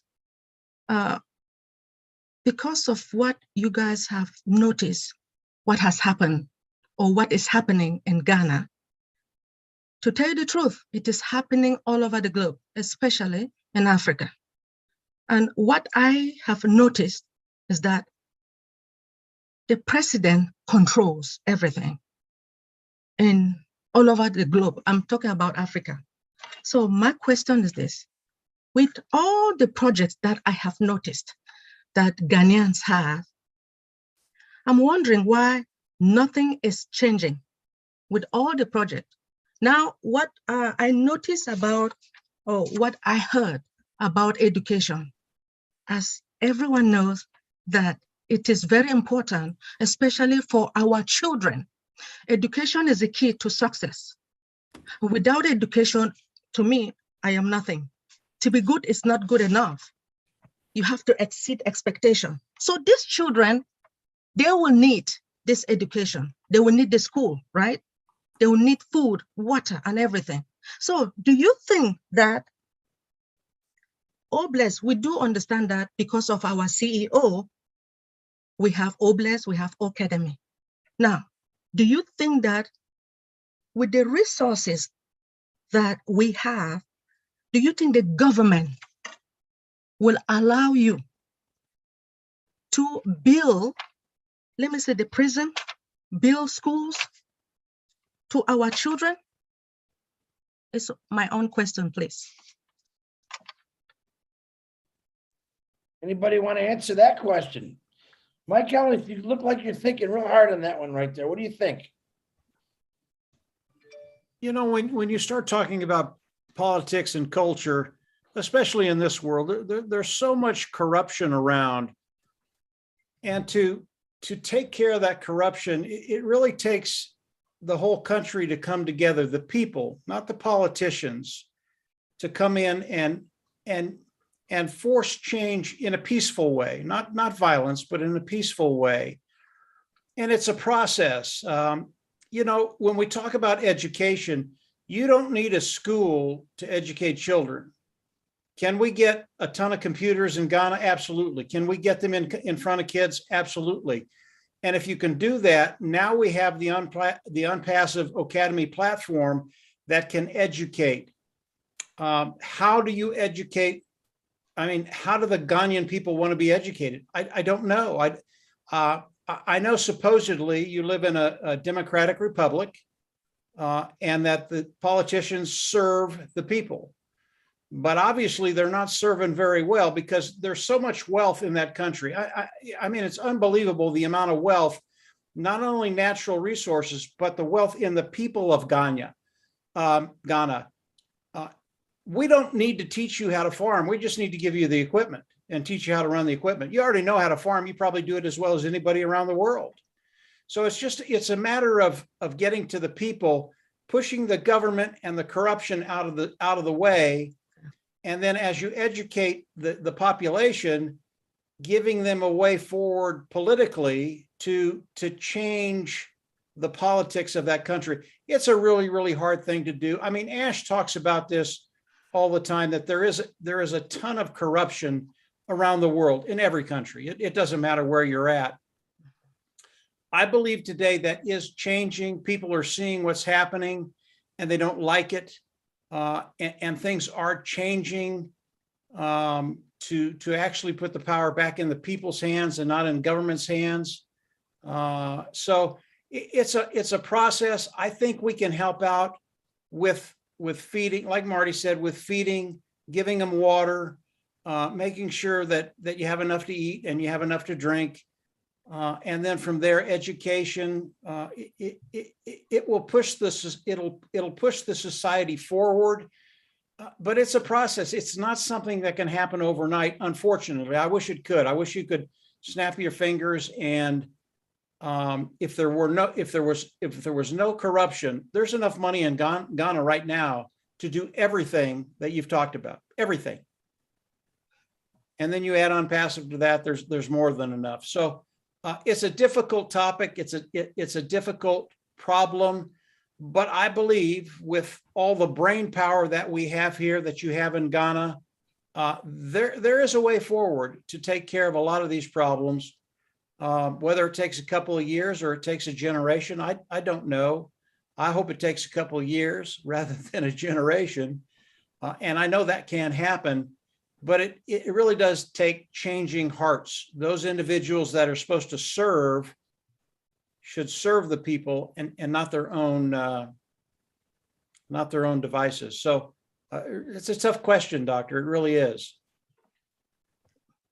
Thank you so much. One more thing. I know that we are Africans, right? To tell the truth, I would like to work with all the Africans. I want to, because what I have noticed a lot of things, wrong stuff. I want to control the money to make sure that the money goes to the right direction. If you guys would give me that chance. Thank you. Dr. Benny, that's a whole nother I don't play. Sorry. discussion. I will keep that in mind. That's going to be up to how Ashbafar, how he's designed Noblesse. And boy, let me tell you something. Anyone ask me that same question again, I commend you for asking that, Dr. Benny, but let's wait to see what Ash, his system that he's going to have for Noblesse, and we'll go from there. But it's not going to be one individual. Let's put it that way. But I appreciate your words and your question. And Mike, thanks for helping with that answer. Chris, can I say something? Go ahead. Thank you. As Mike Ellis said, in Ghana, we operate in democracy, and the president or the leaders are supposed to serve the people, but unfortunately, it's the other way around. Now, there are a lot of things that we don't need the permission of the government to do, but there are certain things that you need because they are sort of a bureaucracy. But I believe what OnPassive is going to give us is they're going to give us the opportunity, the power to do whatever we want to do. We will not need the permission of the government or the leaders. Instead, they will be coming to us. That's what I believe at the end of the day. That's what's going to happen. So if we have the resources, we can do whatever we want. If we have a problem with our road in our community, we can build it because we have the resources. And we will not need the permission of the government to do that. And that's my thought. Thank you. Very good, Frank. Frank, I see a gem, Frank. Marty, you copy that one? I got it. Frank don't talk much, but when he does, it's pretty powerful. Yeah, he's quiet, but he's got a lot in there. Yeah, you quiet ones are really starting to come out. We're loving that. So, all right, let's see. Dr. Benny, thank you for the question. Mike and Frank, appreciate your answers. Richard Lamoot, come on, unmute yourself, Richard. I'm sorry, Chris. My hand accidentally lowered my hand. There you, Albert. Richard, go grow a beard. I'll be back to you. Albert, I apologize. I didn't see you. I was wondering you disappeared. Go ahead, Albert. A pleasant good evening, good morning, good night to one and all. Thank you for this opportunity, Chris. Thank you, Marty. I just want to bring a slightly different point of view on the subject tonight, and I want to talk about the Caribbean region. One of the greatest problems we face in the Caribbean region is hurricane.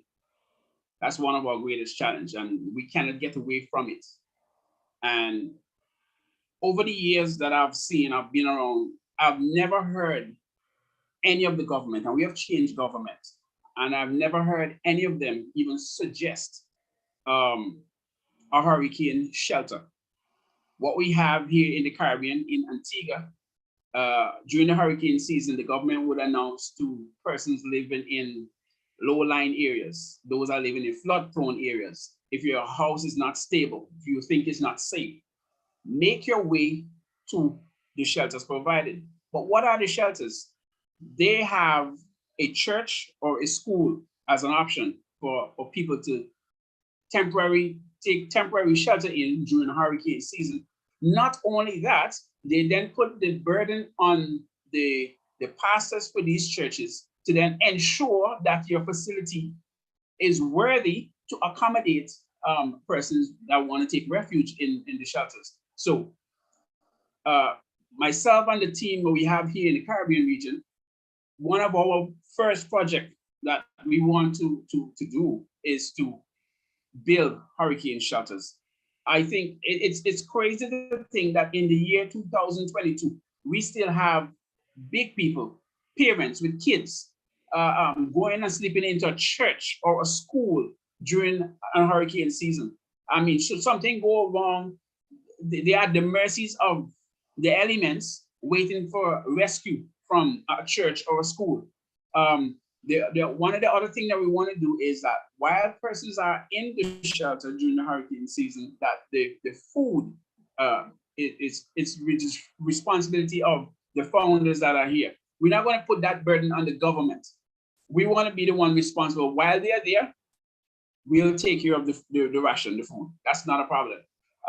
In addition to the shelters, while no one is in the shelter during the hurricane season, a lot of times we have spontaneous fires, house fires. People's houses get burned down, they have nowhere to go. The shelters, once again, can come in as a temporary refuge for these persons who are being displaced by a fire until we can get them, back on their feet and organized to go back out into the community. Differently from that, then one of the other things that we want to look at is the hospitals. Now, the islands don't have, a large amount of hospitals like, in the US or the UK. And a lot of times it's limited, one, for space, limited with resources that they may have, stationaries. So these are some of the things that we intend to look at, to give to the hospital a constant supply of stationaries, whatever it is, because they're always running out of this. They don't have that, and it's not right. It's not fair to have patients in the hospital and they cannot get a particular item because the hospital doesn't have it, and for whatever reason, maybe coming from the government. So apart from the hospital, then we give the hospital excess so that they then feed the clinics, because the hospital is responsible, I guess, for the distribution of the resources that they have to the clinics in the nearby villages that we have. So give the hospital enough with the effort that they will share with the clinics. If that doesn't work that way, then we then go to each clinic and find out what they need and then supply whatever that they need for the clinics to function properly.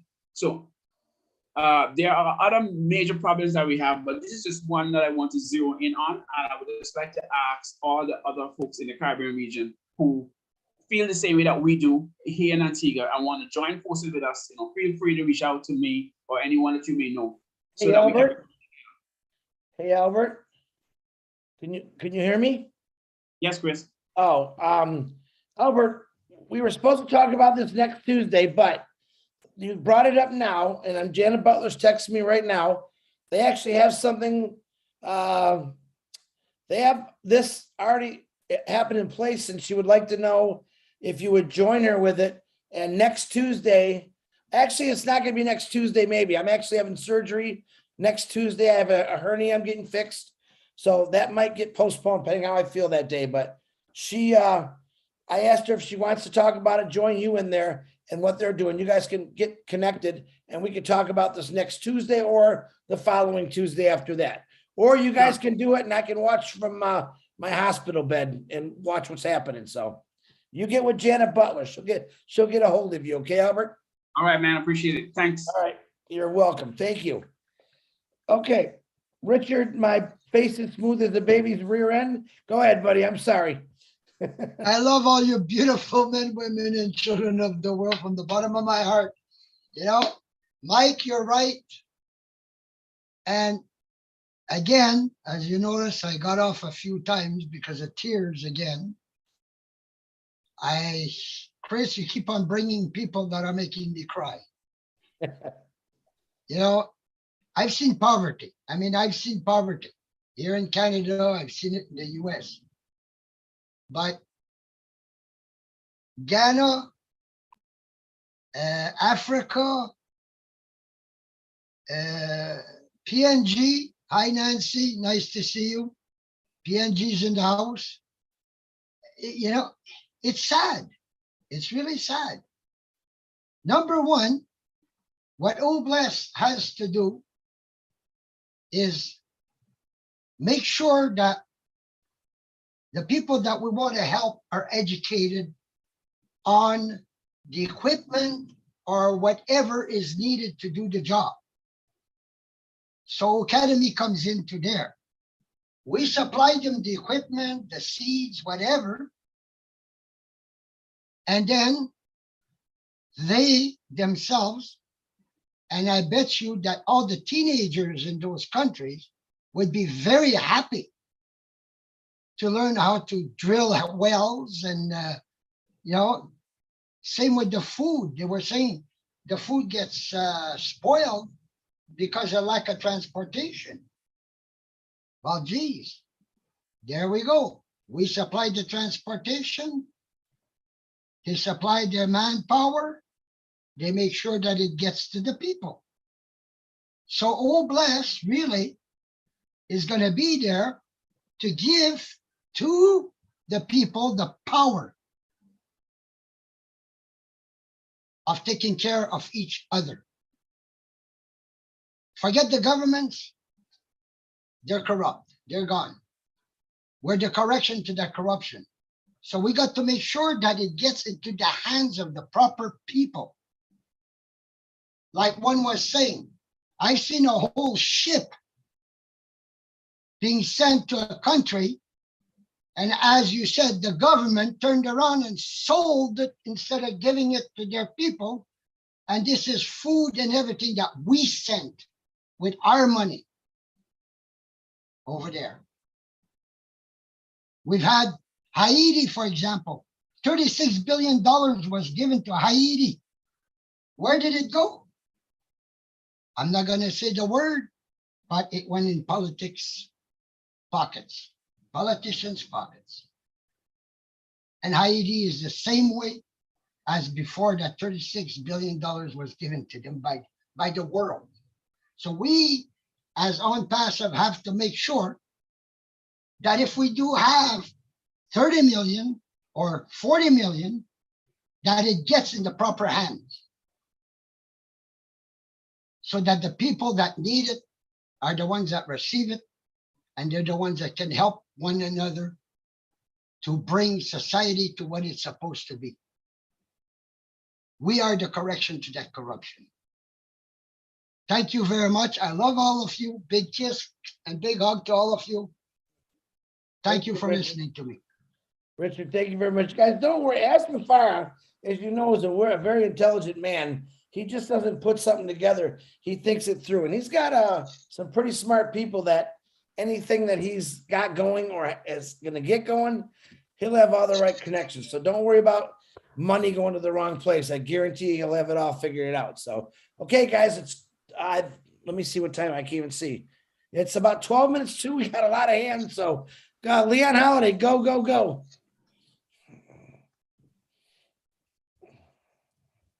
Leon, you there? Yeah, I'm here. All right, go ahead, buddy.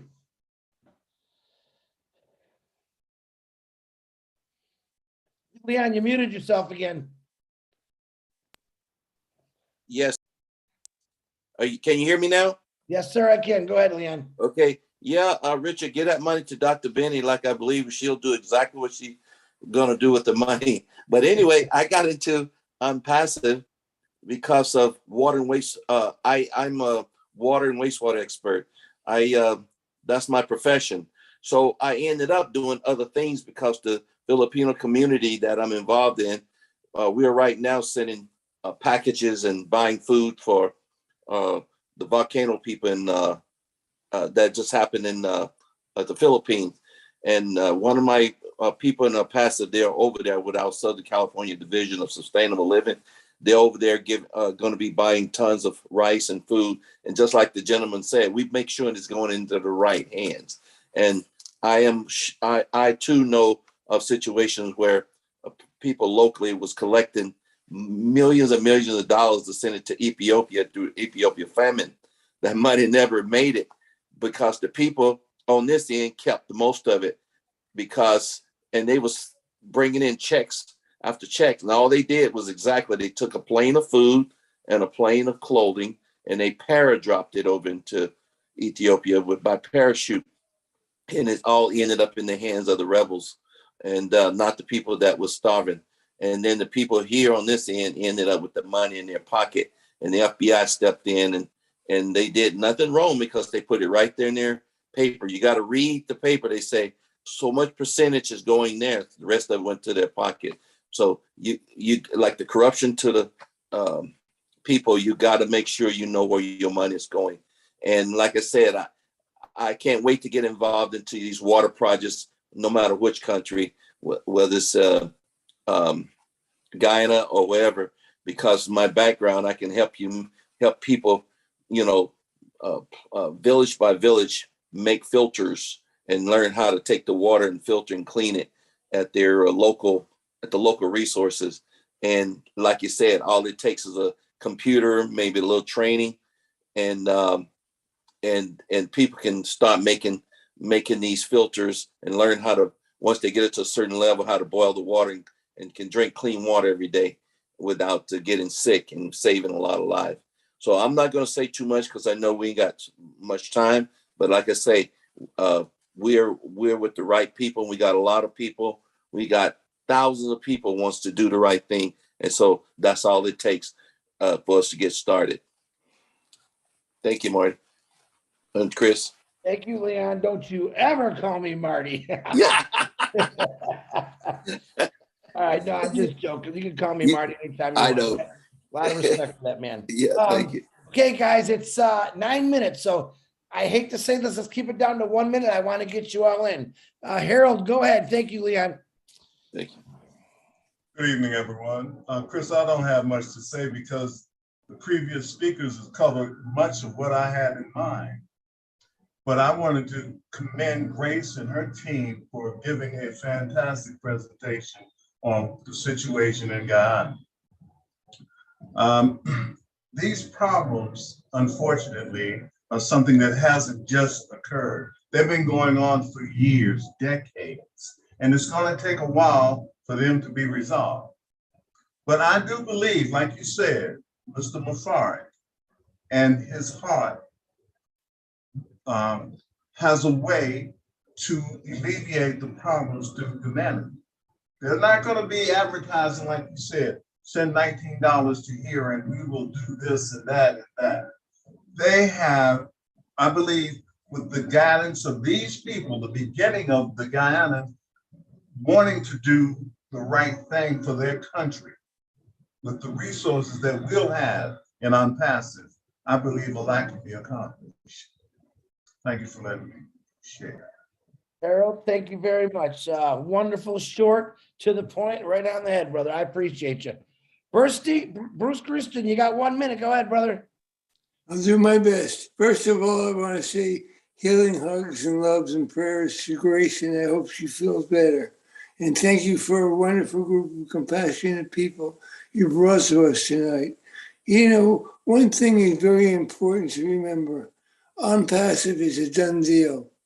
Anything that you're going to need will happen because UNPASSIVE will have it for us. Things like, in Nepal, 12 hours a day, they do not have electricity.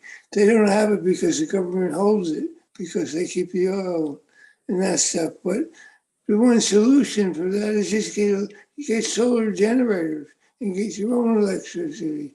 Help with the academy and have everybody get computers. Have everybody learn from all the people in Africa who are already founders. The Czech guys are all from Africa, and they can all teach you in their compassionate way.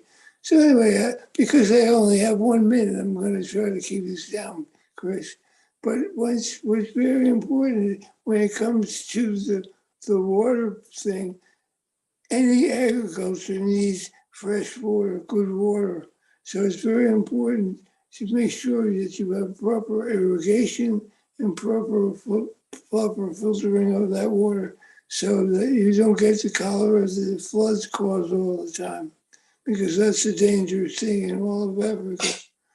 And it's very, very important to remember that what we have here is what is in the back of all of our things, lifting up humanity. And how we lift up humanity by nourishing people. We nourish their heads and minds, nourish their bodies, and nourish their spirit by being in Unpassive and by being this wonderful community of men and women who loves the world. So that's about it for today. Short but sweet. Thank you, Bruce. I appreciate that. Ms. Nadu, go ahead. You have 1 minute. Go ahead, unmute yourself, please. Thank you, Chris. Hey. It's not too late. I just want to say thank you to the presenter. They bring something up that we want all Africans to do. I was in a project in Ghana back in the days, in the 90s. This is now what the Ghanaian want. But because we have the project and the financing had to go to do something like building public toilets at the beach. So when we did that, our project was a success. But for the Ghanaian, it's not. Guess what? When we went to check the construction, the fishermen put all the product there, whatever they use, into the building. Like the construction was there, and they use it, put the lock on it, so nobody will steal whatever they use to fish. So for Ghanaians, it was a failure, but for us, going there to do something, it was a success because we bring money to do something that is there. Physically, you can see it. So thank for our fellow Ghanaians to bring a project that will be benefiting them, not the person who is putting the money in. That's all I have to say. Thank you. I do thank you very much, especially you got it right in a minute. Tony Monk, please unmute yourself. You got 1 minute. Wonderful words, Nadu. Okay, Chris, can you hear me? Yes, sir. Yeah, great. Thank you. Thanks for the opportunity. I know there's 5 hands up, so I'm going to make it as quickly as possible because I have consideration. I believe governments in a lot of these countries deliberately keep their people uneducated. Why do they do that? So the people don't have the intelligence to fight back. Think about the in the U.S. and in America when the white people had slaves in America. If you were caught reading a book when you were a slave, you were punished. Okay, you were severely punished. So what happened? African Americans started to become educated. Once they became educated, they became judges, lawyers, people of authority. And that stopped all that stuff. So I believe that education is extremely important. Mike Ellis brought it up earlier, so did Marty, and it hit a nerve with me. Education is knowledge, and knowledge is key. And that's what we need to teach the next generation in a lot of these countries. We need to bring a system that's going to educate them to alleviate a lot of this poverty that's going on. So that's all I have to say. Thank you. Thank you very much, Tony. Nice words. I agree with you completely about keeping people down. We're going to change that. Jake Fish, you got 1 minute. Please unmute yourself. Hello, everyone. Thanks. Feline and I were speaking tonight. She's the builder, and she can push out 5,000 small buildings and grow houses a week with her providers. The thing that we're speaking of is building micro communities and spreading them out, and so they're completely self-sufficient. You could have farms in a box, if you would, for growing vegetables and produce year-round. And you could have schools, hospitals or whatever, and just have a bunch of these micro communities so we can spread people out so they don't get oversaturated. And that way in the school classrooms, you can have smaller classes and people would be educated, a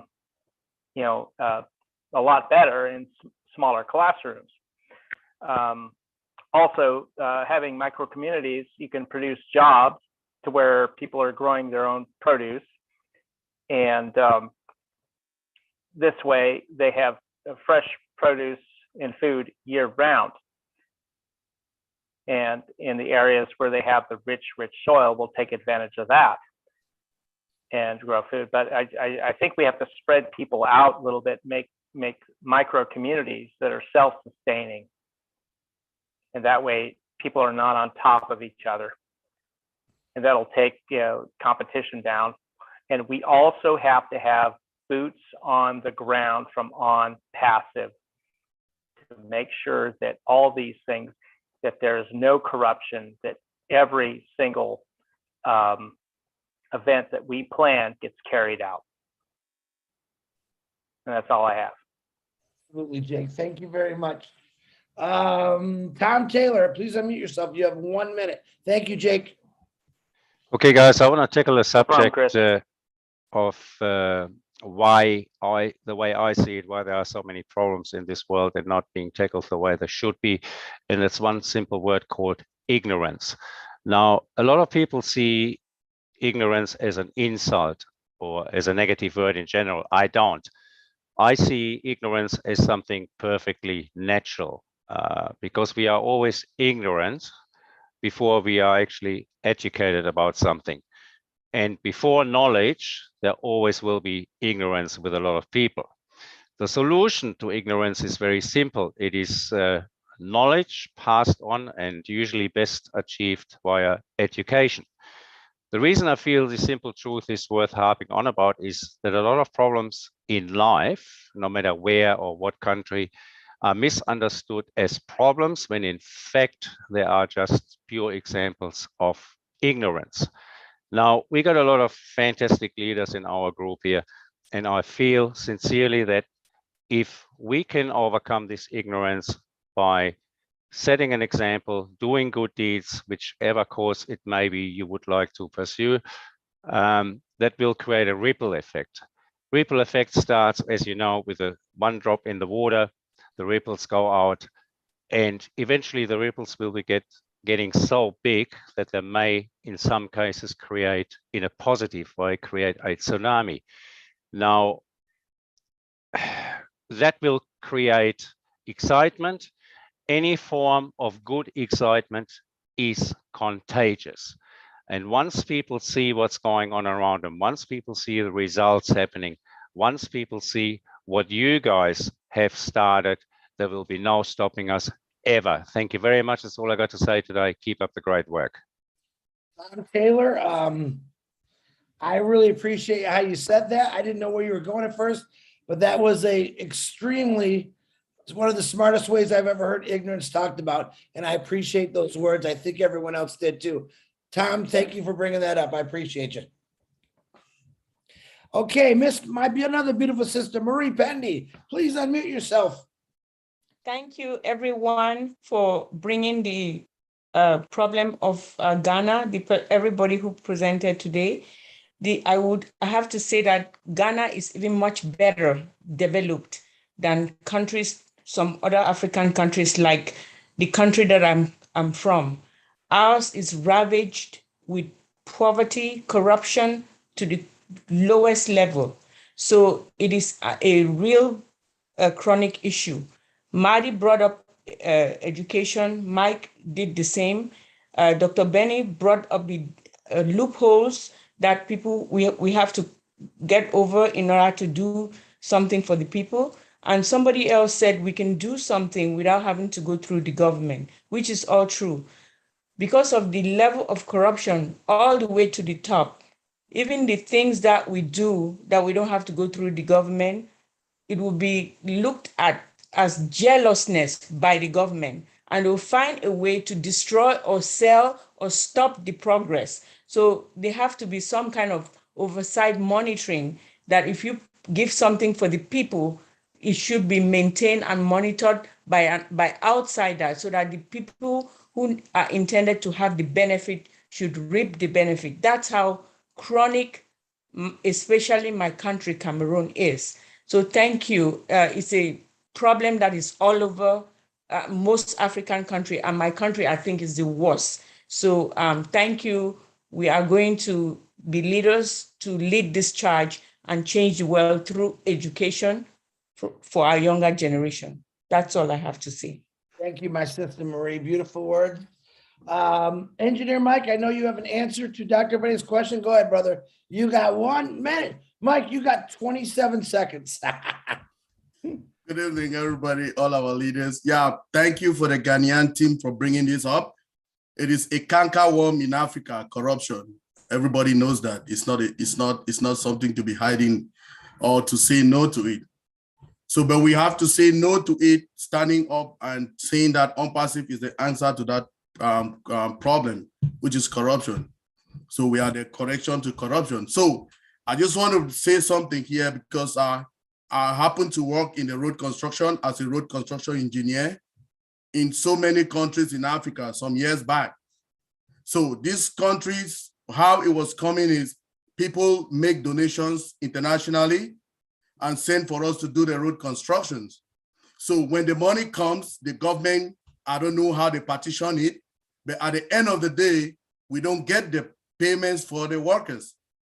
So what I came up with an idea with a team of people after brainstorming, some of the part of the solution to it was, I told the people who were the top leadership people, I say, oh, I'm just a small guy. You people are the big people. What you need to do is to make these donors send this money to their various embassies. For instance, if people are in the United States, they contribute money for road construction in some particular place X in Africa, let that money pass through the American embassy in place X country. So when it goes to the embassy, he has that leverage, he has that pride, he has that power. The money has some strength that nobody can go into that money to deepen into it. And that is how during the days, in the place of 3, 4, 5 years projects that were all aligned, we had to finish those projects because the money was coming to the embassies and the people were being paid and everything was being sorted out. So I just, like I say, let's put it, if we have projects, put these projects to our various embassies. They can intervene for us and they can be the project managers for the project and everything will be smooth. That's one part of the policy, the solution to the problem that we have concerning corruption in Africa. I was working in the road construction some years ago, and that was the solution we used. Thank you, Chris. Thank you, Michael. Thank you for waiting also. Very good words, Mike. I love that. Merthlin, you got 1 minute. Please unmute yourself. Good evening, everyone. Thank you to the wonderful presenters tonight. Chris, I don't have much to say, but I was enlightened. I would like to be on that team with Janet Butler and the guy Albert Reed from Antigua, because we have the same problem. Albert Reed is my neighboring island, Antigua and Nevis. So I would like to work on them with that project. Okay, do you have Janet Butler's information or Facebook? No. All right, she's probably listening. I think she's listening. Marcine, can you mute yourself? Oh, I'm on Zoom is dealing with me. Oh, yeah. You always tell me that. Zoom is dealing with me. So I'm sorry if my hand is on. I hear the balance of my time for next Tuesday. Okay. All right. Thank you, Marcine. Merthlin, I will get you Janet's information if she's not on here already, because she might have went to bed, but I'll get you that information. Okay, Chris, thank you. You're welcome. Okay, there was another hand. Who was the last hand? Was it Marcine? Yes, it was Marcien. It was Marcien. Marcien. Go ahead. I'm going to get you because I love you. I'm sorry, Chris. Is Zoom thing? Zoom is dealing with me. I don't know where I am. It's going off and in. My hand is coming up and down. I hear the balance of my time to somebody else, please. Okay, well, there's nobody else, so you go right ahead. Oh my God. Anyway, it's a great webinar, and I just want to say that when OnPassive come up with all this opportunity, the first thing was to help everything that we have talked about tonight. It was to help the poverty everywhere around the world, and we don't have to do what has been doing before. We are looking for a new area. How are we doing things is not going to be the way that they have been doing it before. We have to bring some ideas, some new idea how to come up of doing things. So, and I think that we as OnPassive, we as founder, we are going to bring that idea, and those ideas are going to help us to do the great things. So let us not kill ourselves by corruption and any other thing, because we are not the corrupt people. We are going to be the corrected of the corruption. Thank you so much. You're welcome, Marcine. Thank you. And there's no way, listen, if I'm going to give my money to anybody, Nancy from Papua New Guinea, you're getting it. Nancy, go ahead and unmute yourself, please. Oh my goodness. Sorry, Chris. Love you all. I just want to say to us that corruption is everywhere. But listen, guys, if we start a school, if we start an hospital, listen, my family is calling me to go now. If we start a school, if we start an hospital, if we do a project, let me tell us, buy every reseller position for everybody involved in your community. You know, put all these children to a reseller position, put all the women, everybody. We don't have to worry about the government. Just forget about the government, because there's a corruption that has been there for ages. This demon doesn't die until Jesus comes back. So let's do it differently, like what Marcine has said. Let's do it differently. Buy a reseller position, put everybody in so they can earn something and they can have a life to continue to live. That's how we're gonna impact the world. And remember, Mr. Ash just said the other day that 8 billion people on the planet will be impacted by the projects of OnPassive, by the physical products of OnPassive. So why are we worried about? What are we worrying about? Our problems have been solved. Come on, guys, think different, think different. So we don't have to worry about corruption. We are the correction. So if we are the correction, come on. 8 billion people will be impacted. Mr. Ash said from the oldest, the youngest to the oldest, 8 billion on the planet will be impacted. That means that all our problems will be solved. And if we can just get everybody on reseller position with OnPassive, that's it. That's the beginning of correcting that corruption. And we're gonna go. Love you all. I have to get out of here. Thank you, Chris. Thank you, Martin. Thank you, Marcin. Thank you, everybody. Mwah! Love you all from PNG. You all rock. Thank you very much. Love, love. Goodbye. Thank you. Hey, guys, that's what you call being taken to church right there. Thank you, Nancy. Good luck. All right, Ty, you're the last one. You just had to throw your hand up, didn't you?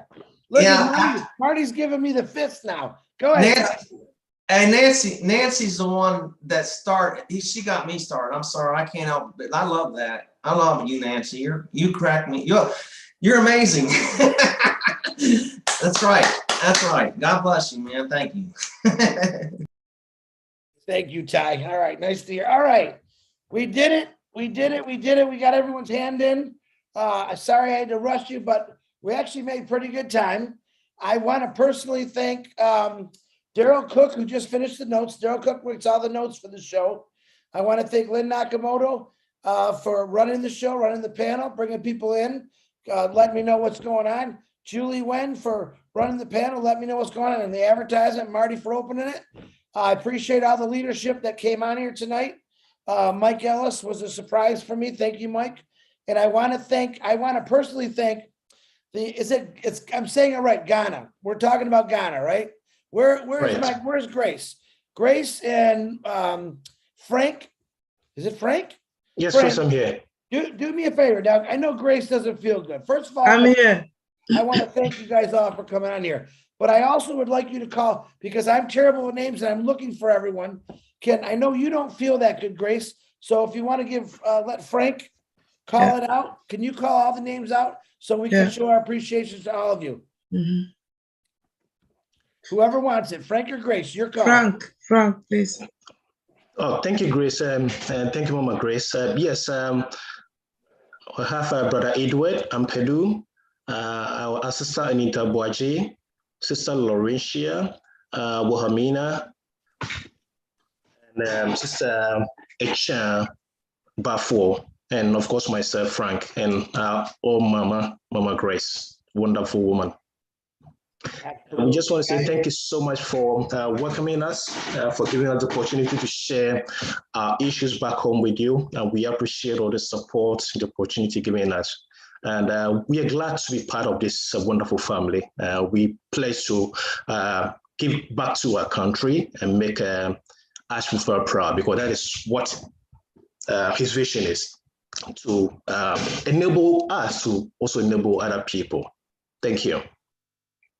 Wow, thank you, Frank. Grace, would you like to say anything? I know you don't feel good. You like to say a few words?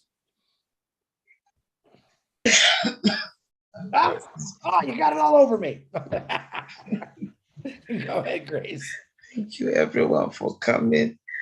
I thank you for this opportunity you have given us. I'm sorry this voice is not good, but I really appreciate whatever you have done for us and the opportunity that you have given us. We love you all and stay blessed. Thank you. Thank you, guys. I want to personally thank all of you too. You know what I'm going to say? Hey, Ghana, however you say it, watch out. Unpassive's coming, and there's some angels. Grace is leading the way with the wings. We're going to get you some help when we launch to the world.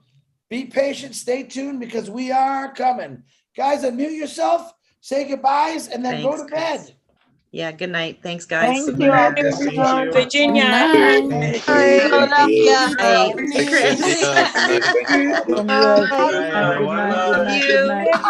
You're so excited. Good night. Good night, everyone. Good night. Good night, everyone. We are in it to win it. Thank you. Good night. Good night. Guys. Good night. Love you. Bye. Thank you. Thank you so much. Good night. Night, everyone. Bye. Bye, Norel. Thank you. Bye. We love you, Norel. Thank you. Bye, Chris. Bye, Norel. Bye, Liam. Bye, Angeline. Bye, Sugar. Hi, Auntie Lee.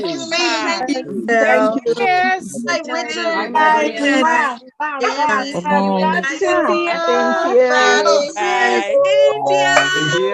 Cynthia's happy. You're host. Bye. You're host.